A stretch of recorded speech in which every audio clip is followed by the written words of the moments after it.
உங்களோட பேரண்ட்ஸ்க்கு அதிகப்படியான பேட்டரி பேக்கப் இருக்கக்கூடிய, அதாவது இதில் 2000 mAh அப்படிங்கிறது பேட்டரி பேக்கப் கொடுத்துருக்காங்க. 12 நாளைக்கு உங்களுக்கு சார்ஜ் நிற்கும் அப்படின்னு சொல்லியிருக்காங்க. இதை தவிர்த்து டைப் சி போர்ட்லேயே நீங்கள் சார்ஜ் அப்படிங்கிறது பண்ணிக்க முடியும். ஹெட்ஃபோன் கனெக்ட் பண்ணாமல் எஃப்எம் அப்படிங்கிறதும் கேட்டுக்க முடியும். இதை தவிர்த்து ஃபோன் கான்டாக்டை பொறுத்தவரைக்கும் 1000க்கு மேலே ஃபோன் கான்டாக்ட் அப்படிங்கிறதையும் சேவ் பண்ணிக்க முடியும். தென் லவுட் ஸ்பீக்கர் ஆன் பண்ணுறதை பொறுத்தவரைக்கும் நீங்கள் கால் பேசும்பொழுது சவுண்ட் குவாலிட்டி கம்மியாக இருந்தது அப்படின்னா ஜஸ்ட் சென்டர் பட்டனை ப்ரெஸ் பண்ணீங்க அப்படின்னா லவுட் ஸ்பீக்கர் அப்படிங்கிறதும் ஆன் ஆயிரும். ஸோ இந்த மாதிரி ஆக்சஸ் பண்ணுறதுக்கு ரொம்ப ஈஸியான ஒரு ஃபோனாக இந்த ஃபோன் அப்படிங்கிறது இருக்கும். இதை தவிர்த்து நீங்க மொபைல் நம்பர் டைப் பண்றீங்க அப்படின்னா அந்த மொபைல் நம்பரும் ரொம்ப போல்டா பெருசா தெரியறதுனால பெரியவங்களுக்கு ரொம்பவே ஹெல்ப்ஃபுல்லா இருக்கும். தென் நீங்க மொபைல் நம்பரை பிரஸ் பண்ணும்போது அந்த நம்பரை இந்த ஃபோன் அப்படிங்கிறது உங்களுக்கு சொல்லும். அதனால நீங்க கரெக்டா தான் நம்பர் போடுறீங்களா அப்படிங்கிறதையும் தெளிவா தெரிஞ்சுக்க முடியும். தென் ஸ்பீக்கர் குவாலிட்டியும் நல்லாவே பெஸ்ட்டாவே கொடுத்துருக்காங்க. குவாலிட்டியை பொறுத்தவரைக்கும் உங்களுக்கு பாத்தீங்கன்னா தெரிஞ்சிருக்கும். கிளாஸிங் ஃபினிஷிங்ல ரொம்ப சூப்பரா கொடுத்துருக்காங்க. பேட்டரி பேக்கப் பொறுத்தவரைக்கும் ஐடெல் ஆல்ரெடி யூஸ் பண்ணிருந்தீங்கன்னா தெரிஞ்சிருக்கும். காம்ப்ரமைஸே பண்ணிருக்க மாட்டாங்க.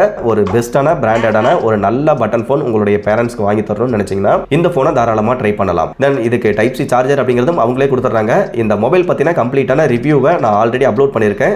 ஜஸ்ட் ரிலேட்டட் வீடியோவில் நான் அந்த வீடியோவை டேக் பண்ணியிருக்கேன். தேவைப்படுறவங்க ஜஸ்ட் செக் பண்ணி பார்த்துக்கோங்க. தென் பெஸ்ட் பையிங் லிங்கையும் நான் மேலே டேக் பண்ணியிருக்கேன். தேவைப்படுறவங்க ஜஸ்ட் கிளிக் பண்ணி செக் பண்ணி பார்த்துக்கோங்க.